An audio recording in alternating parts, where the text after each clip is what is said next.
নমস্কার।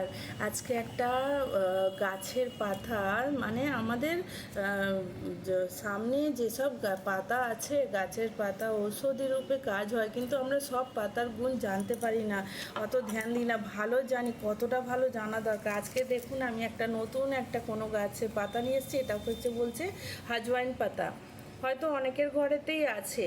হ্যাঁ, তো ভালো করে দেখে নিন। এটা জোয়ানের মতো, জোয়ান পাতা বলা হয়, জোয়ানের মতো খুশবু আর রসালো পাতা। পাতাটা একটু মোটা মতো, রসে ভর্তি।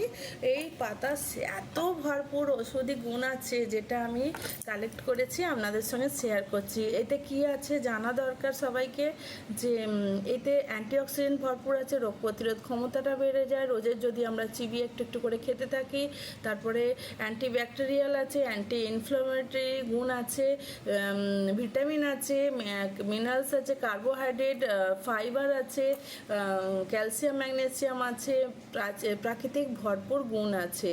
তো এর তাসির হচ্ছে গরম। জোয়ান যেমন আমরা বলি সর্দি কাশি হলে ঠিক হয়ে যায়, সত্যি জোয়ান পাতারও তেমনি গরম আছে। তো আমরা নিয়মিত রূপে একটু একটু করে খেলে আমাদের প্রচুর শরীরে উন্নতি হবে। যেমন আমাদের পেটে গ্যাস, অ্যাসিডিটি, বদহজম হতে দেবে না। যদি কারোর পেটে জ্বলন হয়, ওটা ঠিক হয়ে যাবে। কারোর কোথাও ফুলে আছে, ফোলা জায়গাটা ঠিক করার জন্য ভালো হবে। অ্যালার্জি ঠিক হয়ে যাবে। ডায়াবেটিসকে নিয়ন্ত্রণ করে, ব্লাড হাই প্রেশারকে নিয়ন্ত্রণ করে, হাই ব্লাড প্রেশারকে নিয়ন্ত্রণ করে, কানে লাগা, দাঁতে লাগা, এগুলো সব ঠিক করে। রোজ সেবন করলে মন ভালো থাকে, তনাও মুক্ত হবে, মানে টেনশান, চিন্তা যেটা সেটা কম করাতে সাহায্য করে। যাদের ঘুমের প্রবলেম আছে, শুলে ঘুম আসতে চায় না, শান্তিভাবে ঘুমোতে পারবে, এতটাই আর পাচনক্রিয়া ভালো হয়ে যাচ্ছে বলে শরীরের সিস্টেমটা ভালো হয়ে যাচ্ছে, আর হজম শক্তিটা বেড়ে যাচ্ছে। আর কোথাও যদি ঘা হয়ে থাকে, ফোড়া হয়ে থাকে, জ্বলন হয়ে থাকে, খুজলি, চুলকানি, তো সেইখানে আমরা এই পাতাকে পিষে তো আমরা রসটা লাগাতে পারি। এই জোয়ান পাতা সকালে আমি তুলে রেখেছি, এখন একটু ঝিমিয়ে গেছে। এর পকোড়াও বানিয়ে খাওয়া যায়, দারুণ টেস্টি। বেসন দিয়ে পকোড়া বানিয়ে খেয়ে দেখুন, দারুণ টেস্টি। আর শরীরে গা ব্যথা সব ঠিক হয়ে যাবে, এতটাই ভালো গুণ আছে। এটা কিভাবে খাবেন? ওই তাজা পাতা চিবিয়ে রোজের 2 থেকে 3টে করে খেতে পারেন, নাহলে জলেতে ফুটিয়ে কাঢ়া বানিয়ে খেতে পারেন। তারপরে সেবন করতে পারেন। তারপরে আমরা চাটনি বানিয়ে খেতে পারি আর পকোড়া বানিয়ে খেতে পারি, এতটাই স্বাদিষ্ট হচ্ছে।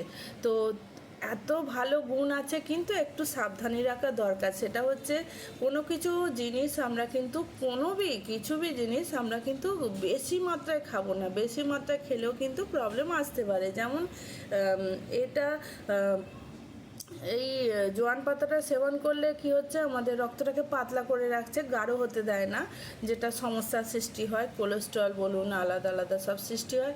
তো এই যে পাতলা করছে, কেউ যদি পাতলা রক্ত করার জন্য ওষুধ খায়, তাকে কিন্তু একটুকুনি খেতে, বেশি খেতে নয়, তাহলে বেশি পাতলা হয়ে গেলে শরীর খারাপ করতে পারে। তারপরে বেশি সেবন করলে, চিবিয়ে বেশি খেলে, তাহলে পেটে জ্বলনও হতে পারে, চোখে জ্বলন হতে পারে, লিভার, কিডনি, হার্টের সমস্যা আসতে পারে। তো যে কোনো জিনিসের পজিটিভ দিক আছে, তো নেগেটিভও দিক আছে, সেটা আমরা ধ্যান রাখবো। আর প্রত্যেকটা আমাদের প্রাকৃতিক যেসব পাতা আছে, সত্যি কোনো কিছু একটা বলতে থাকে যে এতটাই ভালো গুণ। তো আমাদের শরীর ন্যাচারালভাবে তৈরি, তো ন্যাচারাল খাবার দিয়েই আমাদের কিন্তু পৌষ্টিক আহার যদি আমাদের শরীরে পুরো হয়, আমরা ধ্যান রাখবো, ওষুধ থেকে দূরে থাকবো। আমরা কেন পেটের প্রবলেমের জন্য আমরা কেন ওষুধ খাবো, যদি এই পাতাটা খেয়ে সেরে যায়? এটাই আমার বক্তব্য ছিল। ভিডিও ভালো লাগলে লাইক করবেন, কমেন্ট করবেন, আর একটু একটু করে সেবন করে দেখেন, ভালো রেজাল্ট আছে। 2 থেকে 3 দিনের মধ্যে রেজাল্ট পাবেন। এটাই আমার জানকারি ছিল। ভিডিও ভালো লাগলে লাইক করবেন, আর এখনো মতো বিশ্রাম নিচ্ছি। নমস্কার।